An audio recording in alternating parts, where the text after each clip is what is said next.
Hi friends, இன்னைக்கு நம்ம கைப்பக்கம் சேனல்ல ரொம்ப சத்தான ரொம்ப டேஸ்டியான ஒரு பிரேக்ஃபாஸ்ட் ரெசிபி ஒன்று பார்க்கலாம். வாங்க வீடியோக்குள்ள போலாம்.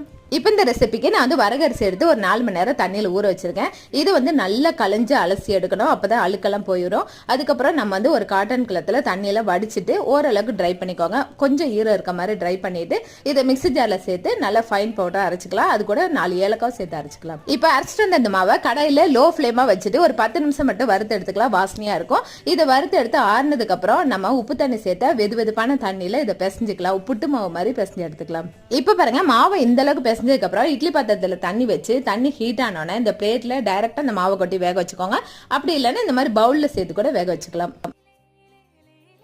இப்ப பாருங்க, 1/4 மணி நேரத்துக்கு அப்புறம் வெந்திருக்கு. இதை பிளேட்ல கொட்டி தேங்காய், நாட்டு சக்கரை, அதுக்கப்புறம் வாழைப்பழம் எல்லாம் போட்டு பிசைஞ்சு சாப்பிட்டு பாருங்க. ரொம்பவே டேஸ்டா இருக்கும். வரகு அரிசியில புட்டு செஞ்சிருக்கேன். ட்ரை பண்ணி பாருங்க. தேங்க்யூ.